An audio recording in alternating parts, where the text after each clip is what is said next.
Hi everybody, welcome back to my channel. Today we're going to do Ornament Week Day 3.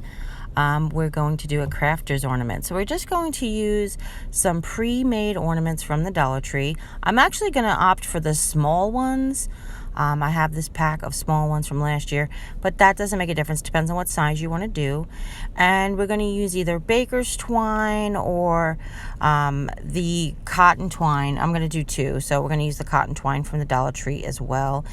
I'm going to use these little wooden beads that were from the Dollar Tree and some toothpicks to make knitting needles, which I think is super cute. But if you wanted to use the big ornament, I suggest using maybe to cut down some skewers. They also sell at the Dollar Tree from time to time, to make longer knitting needles. And you'll see, I actually put this together on a big ornament first, and I found that the knitting needles were way too small for the size of the ball of yarn.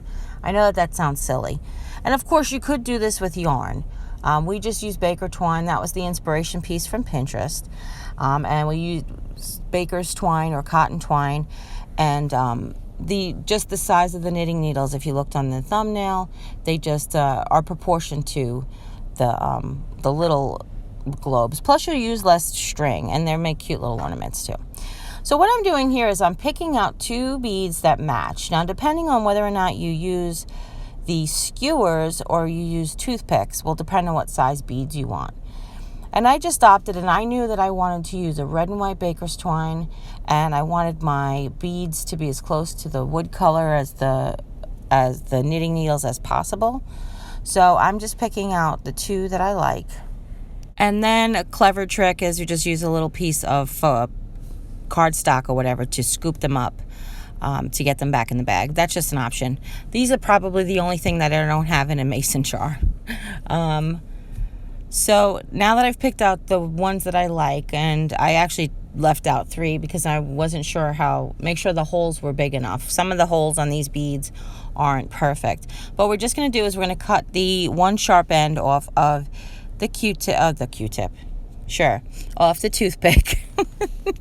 And we'll put a dot of glue in it and fill the hole. And what I've done, the reason that I wanted to get beads that were closest to the toothpick's color is because you're going to push it all the way through, clog the hole from both sides so it doesn't look like a bead on the end of a toothpick. Does that make sense? I hope it does. And if you pick a colored bead, then I would just cover the hole with a tiny bit of paint to match the color, but that's not necessary. That's just me. That's what I would do. Okay, we're going to do this for both of them. And if you're using skewers, the bigger beads do have bigger holes, but be mindful of you might have to cut down one of the ends of the skewers to fit in the hole, depending on how fat the skewer is that you get. Okay. Now, I was trying to fashion a crochet hook for the crocheters of us. I don't knit as much as I crochet, and I hardly crochet at all anymore. But I was thinking there's actually like little tiny crochet hooks that you can get sometimes, and I thought they were cute. But I just look how cute these little knitting needles are. Oh my goodness, I know. I'm sorry, I just have to. So now it's just as simple as wrapping this ball. And if you've ever wrapped a yarn ball for somebody, your grandma, your mom, or yourself, you know it's important to kind of go in haphazard directions and always turn the ball, and to, so the string won't come off, the yarn won't come off, and that kind of thing. And we're just going to do the same thing here. We're only going to glue if absolutely necessary. So say when you're getting towards the end, if you wrap one that's kind of loose and maybe your thumb was holding it, you didn't realize it, then you can just glue that down. But basically you're just going to wrap and wrap and wrap and turn and turn and turn and wrap and wrap and wrap. Now I've pulled I've left the stopper on there. I haven't pulled the stopper off, and I'm just working around it, which is fine. The stopper. Yeah, because it's a cork. Sure. I've left the hanger on there.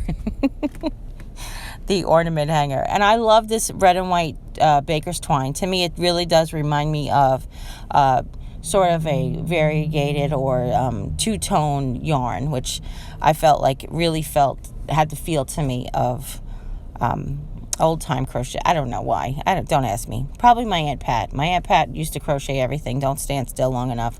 You'll be covered in an Afghan. So the Dollar Tree, this particular baker's twine is not from the Dollar Tree. I got this from Holler. It was 45 meters for $1.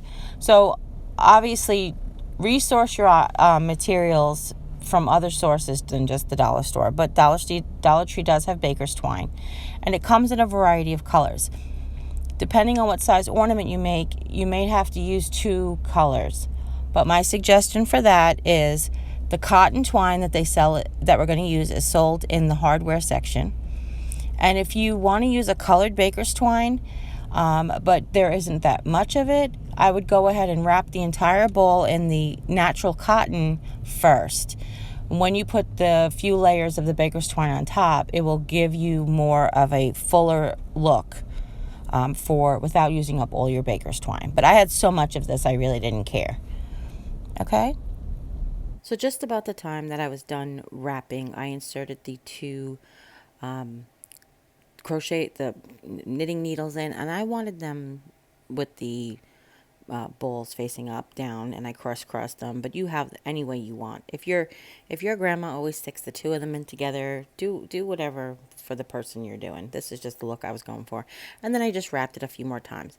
I did end it with a little dot of hot glue so that it wouldn't unravel, and I left a string hanging out, because there's always a string hanging out when you roll a bowl of thread. And then I just put a hanger on it. No bow needed. This is just this simple. Too cute. So adorable. I'm totally in love with it. And here it is. So I'm telling you, I just can't stop talking enough about it. I want to make 100 for all the people I know who knit. Okay? Okay, so on to the next one. Now for this one, I decided to do like a sewing needle. I really wanted to make a crochet hook. I'm telling you, I tried a whole bunch of different ways, but then I was like, you know what? This, I just feel like it's like a mending situation. So I took a flat toothpick. Now, I didn't mention in the beginning the toothpicks we used for the knitting needles were round toothpicks, and they actually say round toothpicks on the box. These are flat toothpicks, and what they are is they basically look just like a needle without a hole in the end. So what I decided to do is just take and this is just optional, guys. You don't go crazy if you don't want to. But I took my little knife and I cut a little slit out.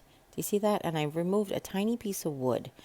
And even though it doesn't have like a hole necessarily, what we're going to do is we're going to, at the end, we're going to add our thread into this space and glue it closed at the top. And that's just for effect as well. And I honestly, I was inspired by the flat toothpick because it reminded me so much of a needle. Now, I do have these really cute wooden spools. They're way too small for this, but that would have looked cute if you have like a wooden spool, a good size wooden spool you could wrap around with some of the cotton twine from the Dollar Tree or wherever you get cotton twine from, and stick the toothpick needle in there. It would look really cute and very rustic. Now, we're going to repeat this exact same process. I just start with a little dot of hot glue to hold the string, but that isn't even necessary. I do recommend glue at the end, but even that's not necessary. You can always feed the string back under a pre-existing one that you've wrapped, just like you were tucking actual thread in or, actual yarn in or whatever. So you could actually do that if you want to. Plus, we've done the method lots of times where you take the piece of string, wrap the string around it and then pull the end through. Like we've done that lots of things on lots of different crafts. So there is that. But yeah, we're just going to wrap this one. And like I said, I was really inspired by the color. I feel like it's very farmhousey, very country, very my style. Let's put it that way. And I definitely wanted to do a sewing needle on there because I do love to sew. As much as I love to crochet, actually. So now I'm just feeding the needle, the thread through the needle eye like that. Can you see that? Oh, hold on. Let's freeze it right there for a second. I know it's a little fuzzy, sorry. But all I did was I cut a tiny little sliver of the wood out. I stuck the thread in there. And then at the end, I just put a dab of hot glue. I took my scissor. not to cut, but just to use it as like almost like a vice grip to hold the toothpick closed again so that the glue dried. And I just showing you guys, just be patient. This is actually 2 times speed. That's how long I was actually holding it, because I really wanted to make sure it was way cool, and just it's the way you can get the effect of the needle coming through.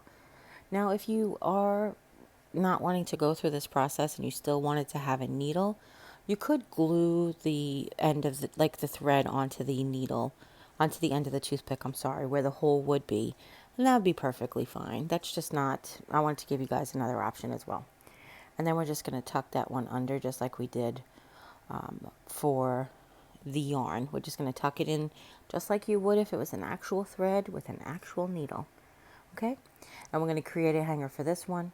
The last one I created a jute hanger. This one I think I will use some of the cotton twine there. And yeah, this one was super easy. You get 10 of these ornaments for $1 from the Dollar Tree, and this baker twine is $1. You could make literally 10 of these for $2 if you wanted to, plus I guess the cost of toothpicks. Okay, so that's it. I hope you really enjoyed these. Oh my God, they're so much fun. And I'm sure that there's tons of varieties out there that you guys could create. I'd love to see some of what you do. And if you have any questions, leave them in the comments down below. Give this video a thumbs up and share with friends and family. Anybody you know might be interested in making these for their grandma, with their kids, for their grandma, or whoever knits. I don't mean knitting's just for grandmas, but you know. And if you haven't yet, click subscribe. When you do, a little bell will pop up. When you ring that bell, YouTube will let you know whenever I upload a new video. And as always, you take care, God bless, and we'll see you next time. Bye.